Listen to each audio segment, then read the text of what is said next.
The alien empire known as the Kryloth Dominion had long been the uncontested titan of the galaxy.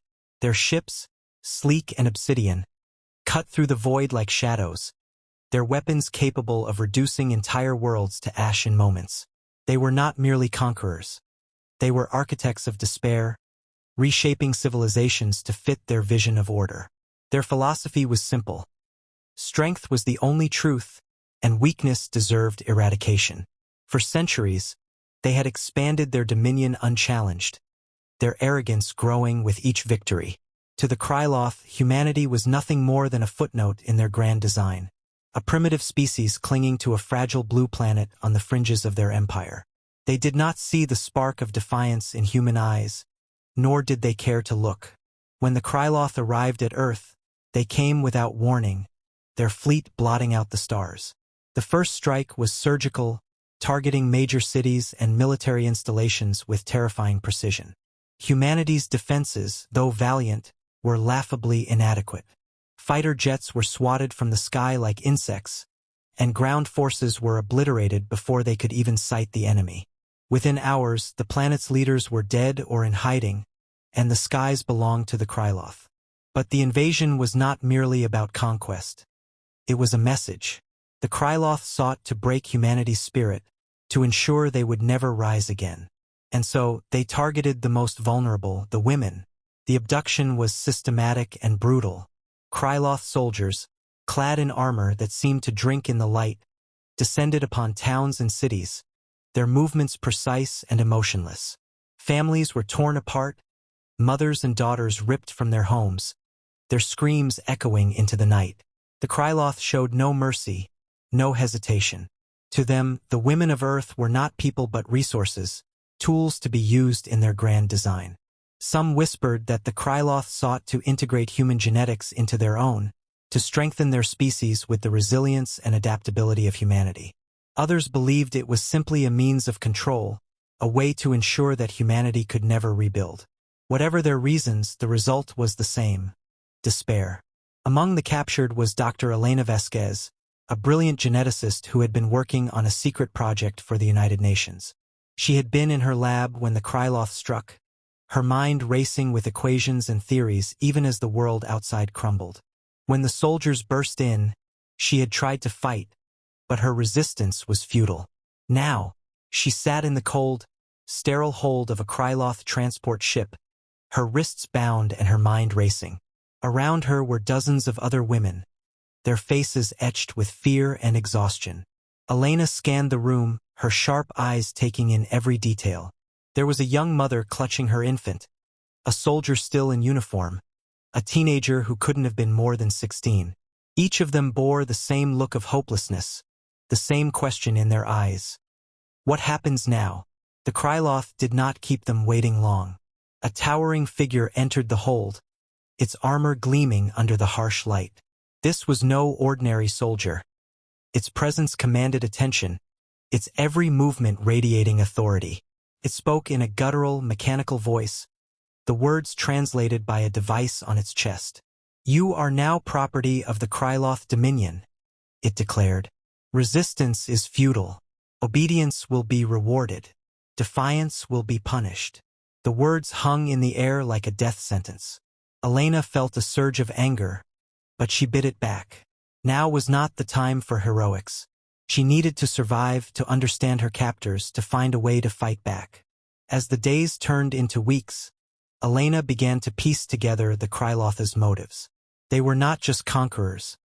They were engineers of life itself. Their ships were filled with laboratories, their scientists conducting experiments on the captured women. Back on Earth, the remnants of humanity were regrouping. The loss of their women had struck a deep blow, but it had also ignited a fire. Across the globe, people who had once been divided by borders and ideologies came together, united by a common purpose. In hidden bunkers and makeshift command centers, leaders emerged, their voices filled with determination. They knew they could not match the Kryloth's technology, but they had something the aliens did not: ingenuity. Humanity had always been at its best when backed into a corner, and now they were ready to prove it. One such leader was General Marcus Hale, a grizzled veteran who had seen more battles than he cared to remember. He had been in New York when the Kryloth attacked, and he had barely escaped with his life. Now, he stood in a dimly lit war room, surrounded by maps and holograms, his mind racing with strategies. "We can't fight them head-on," he said, his voice low and steady. "But we can hit them where it hurts. We can show them that humanity isn't as weak as they think." His words were met with nods and murmurs of agreement. The plan was risky, but it was their only hope. As the Kryloth continued their experiments, Elena began to notice cracks in their facade. The scientists, though brilliant, were arrogant, their confidence bordering on recklessness. They underestimated her, dismissing her as just another human. But Elena was no ordinary captive. She had spent her life studying genetics, and she knew how to manipulate the very building blocks of life. Slowly, carefully, she began to sabotage their work, introducing subtle errors into their calculations, altering their experiments in ways they wouldn't notice until it was too late. It was a dangerous game, but it was the only way she could fight back. The turning point came when Elena discovered the Kryloth's ultimate goal. They were not just experimenting on the women. They were trying to create a new breed of soldiers, combining human DNA with their own. The implications were horrifying, but they also presented an opportunity. If Elena could find a way to disrupt the process, she could turn their own weapons against them. But she couldn't do it alone. She needed allies both among the captives and back on Earth. As the Kryloth's experiments grew more intense, so did humanity's resolve. General Hale's plan was set into motion, a daring strike aimed at one of the Kryloth's key facilities. The operation was a success, but it came at a heavy cost. The Kryloth, now aware of humanity's defiance, began to tighten their grip. But it was too late. The spark of rebellion had been lit, and it would not be extinguished. Elena, watching from her cell, felt a glimmer of hope. She knew the road ahead would be long and fraught with danger, but she also knew that humanity would not give up. The Kryloth had made a grave mistake in underestimating them, and they would soon learn the price of their arrogance. As the transport ship hurtled through the void, Elena whispered a promise to herself and to the women around her. "We will fight, we will survive, and we will make them regret the day they ever set foot on Earth." The stage was set, the players in place. The war for humanity's future had begun. The Kryloth Dominion's grip on Earth tightened like a vice, their obsidian ships casting long shadows over the ruins of once thriving cities. Yet, in the darkness, humanity's defiance burned brighter than ever. The abduction of their women had not broken their spirit. It had forged it into something unyielding. Across the globe, in hidden bunkers and makeshift command centers, the remnants of human civilization were preparing for a war they could not afford to lose. The Kryloth had underestimated them, and now they would pay the price. General Marcus Hale stood at the center of this burgeoning resistance, his presence a steadying force amid the chaos.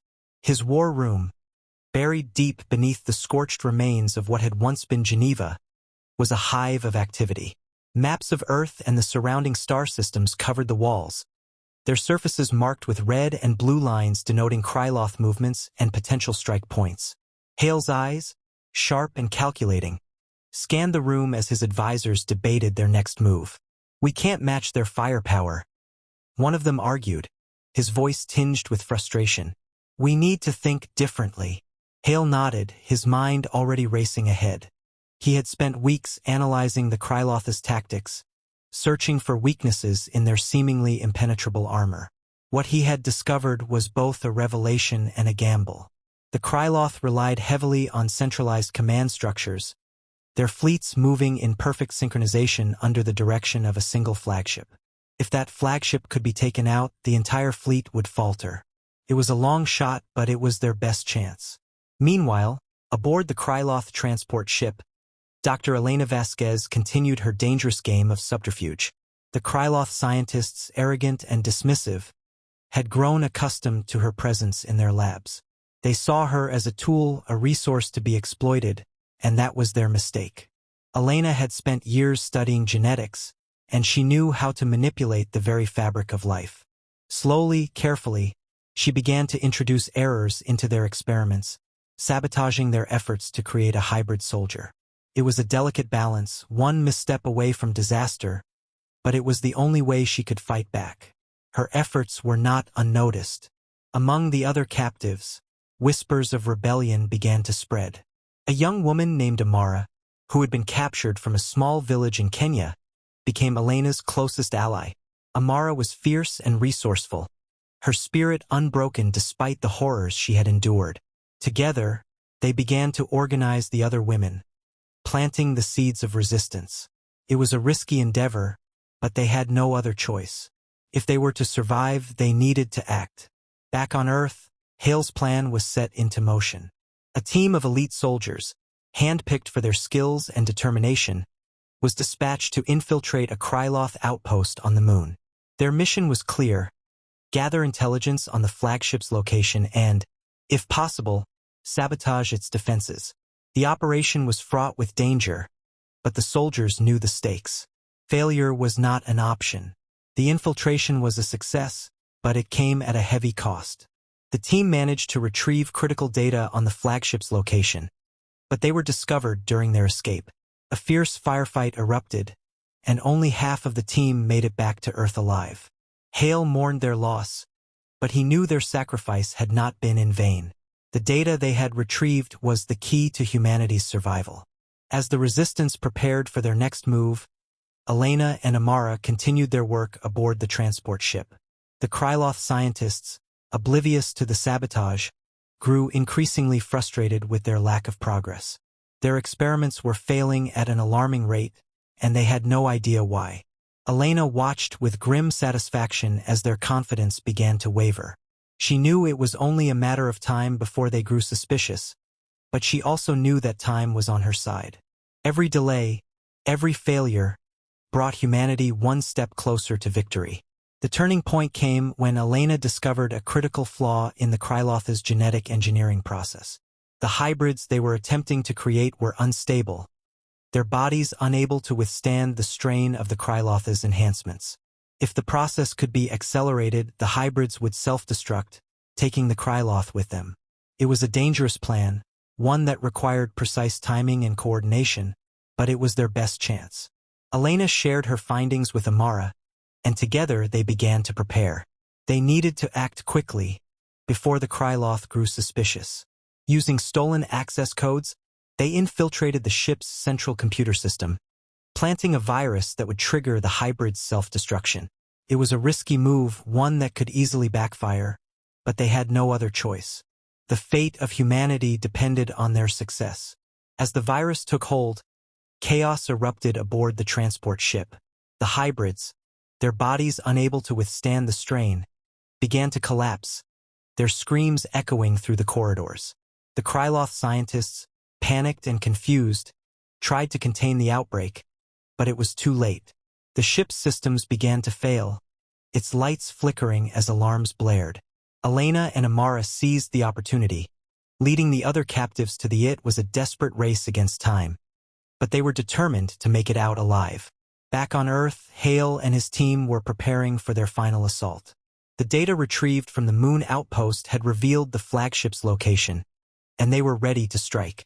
The plan was simple: disable the flagship's defenses, board the ship, and take out its command center. It was a suicide mission, but Hale knew it was their only chance. As the Resistance fleet launched their attack, the Kryloth flagship was thrown into disarray.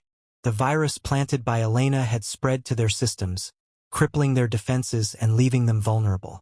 Hale's team fought their way through the ship, their determination unwavering. The battle was fierce, but they pressed on, driven by the knowledge that the fate of humanity hung in the balance. In the end, it was Hale himself who reached the command center. He stood face to face with the Kryloth commander, a towering figure clad in black armor. The commander sneered, his voice dripping with contempt. "You think you can defeat us?" he growled. "You are nothing but insects." Hale's response was simple. He raised his weapon and fired. The commander fell, his body crumpling to the ground. The flagship systems, already weakened by the virus, began to collapse. Hale and his team barely made it out alive, their ship escaping just as the flagship exploded in a blinding flash of light. The Kryloth fleet, now leaderless and disorganized, began to retreat. Humanity had won the battle, but the war was far from over. As Hale looked out at the stars, he knew that the fight for Earth's future had only just begun. Aboard the escape pods, Elena and Amara watched as the transport ship disintegrated behind them. They had done it. They had fought back and they had survived. As the pods hurtled toward Earth, Elena felt a glimmer of hope. The road ahead would be long and fraught with danger, but they had proven that humanity could not be broken. The Kryloth had made a grave mistake in underestimating them, and they would soon learn the price of their arrogance. The stage was set, the players in place. The war for humanity's future had entered a new phase, and the stakes had never been higher. The destruction of the Kryloth flagship sent shockwaves through the Dominion's forces, their once impenetrable fleet now fractured and disorganized. For the first time since their invasion, humanity had struck a decisive blow, and the taste of victory was intoxicating. But General Marcus Hale knew better than to celebrate too soon. The Kryloth were far from defeated, and their retaliation would be swift and brutal. As the resistance regrouped, Hale's mind was already racing ahead, calculating their next move. The war was far from over, but for the first time, he allowed himself to believe they might actually win. Aboard the escape pods hurtling toward Earth, Dr. Elena Vasquez and Amara watched as the remnants of the Kryloth transport ship burned up in the atmosphere. The sight was both exhilarating and terrifying. They had done the impossible, sabotaged the Kryloth from within and escaped with their lives. But Elena knew their fight was far from finished. The Kryloth would not take this defeat lightly, and humanity needed every advantage they could get. As the pods touched down on Earth, Elena and Amara were greeted by a mix of relief and urgency. The resistance needed them, and they were ready to deliver. The reunion between Elena and General Hale was brief but charged with purpose. Hale's war room, now relocated to a fortified bunker beneath the Andes Mountains, buzzed with activity. Maps and holograms covered every surface, their glowing lines tracing the movements of the Kryloth fleet. Hale's eyes met Elena's, and for a moment, the weight of their shared burden hung heavy in the air. "We need your expertise," Hale said, his voice steady but urgent. "The Kryloth are regrouping, and we need to hit them before they can recover." Elena nodded, her mind already racing with possibilities. She had spent weeks aboard the Kryloth ship, studying their technology and their methods. She knew their weaknesses, and she knew how to exploit them. But time was not on their side. The Kryloth were already launching counterattacks, their ships descending on Earth with renewed ferocity. The resistance was holding, but barely. They needed a game-changer, and they needed it fast. Elena's first task was to analyze the data retrieved from the Kryloth flagship. The virus she had planted had crippled their systems, but it had also revealed something unexpected. The Kryloth's reliance on a centralized network. Every ship, every weapon, every piece of their technology was connected to a single hub, a command center hidden deep within their territory. If they could destroy that hub, the entire Kryloth fleet would be rendered useless. It was a long shot, but it was their best chance. Hale listened intently as Elena laid out her plan. It was audacious, bordering on suicidal, but he had learned to trust her instincts. "We'll need to hit them hard and fast," he said, his voice grim. "One wrong move, and we're finished." Elena agreed, but she also knew they had no other choice. The Kryloth were too powerful, too relentless. If they didn't act now, humanity would be crushed under their heel. The plan was set into motion with ruthless efficiency. A small, elite team was assembled, their mission clear: infiltrate the Kryloth command center and destroy it from within. The team was led by Captain Jansen, a seasoned soldier with a reputation for getting the job done no matter the cost. Elena and Amara were also part of the team, their knowledge of the Kryloth's technology and tactics invaluable. As they prepared for the mission, the weight of what they were about to do hung heavy in the air. They all knew the odds were against them, but they also knew they had no other choice. The journey to the Kryloth command center was fraught with danger. The team's ship, a sleek, stealth-modified vessel, slipped through the Kryloth's defenses with agonizing slowness. Every second felt like an eternity, every shadow a potential threat. But they made it, their ship docking silently on the outer hull of the command center. The infiltration was a tense, nerve-wracking affair, every step bringing them closer to discovery. But the team moved with precision and determination, their training and resolve carrying them through. Inside the command center, the scale of the Kryloth's operations was staggering. The hub was a sprawling labyrinth of corridors and chambers, its walls lined with glowing consoles and flickering holograms. The air hummed with the sound of machinery, the sheer scale of it all almost overwhelming. But Elena and Amara focused on the task at hand, their movements quick and deliberate. They needed to plant the virus deep within the system, where it could spread undetected. It was a delicate operation, one that required perfect timing and coordination. As they worked, the tension in the air was palpable. Every second felt like an eternity, every sound a potential threat. But they pressed on, driven by the knowledge that the fate of humanity hung in the balance. Finally, after what felt like an eternity, the virus was in place. Elena activated it with a trembling hand, her heart pounding in her chest. For a moment, nothing happened. Then, slowly but surely, the lights began to flicker, the hum of machinery faltering. The virus was working, but their victory was short-lived. The Kryloth, realizing what was happening, launched a desperate counterattack. The team found themselves surrounded, their escape route cut off. The battle that followed was fierce and brutal, every moment a fight for survival. Captain Jansen fought with the ferocity of a cornered animal, his every move calculated and precise. Elena and Amara stayed close, their weapons firing in unison. But the Kryloth were relentless, their numbers overwhelming. Just when it seemed like all hope was lost, a familiar voice crackled over their comms. It was General Hale. "Hold on," he said, his voice steady. "We're coming." Moments later, the Resistance fleet burst into view, their ships engaging the Kryloth with everything they had. The tide of the battle shifted, the Kryloth forces thrown into disarray. The team seized the opportunity, fighting their way to the extraction point. It was a desperate, chaotic scramble, but they made it, their ship lifting off just as the command center began to collapse. As they watched the command center explode in a blinding flash of light, the team allowed themselves a moment of relief. They had done it. They had struck a blow that would cripple the Kryloth Dominion, buying humanity the time they needed to regroup and rebuild. But the war was far from over.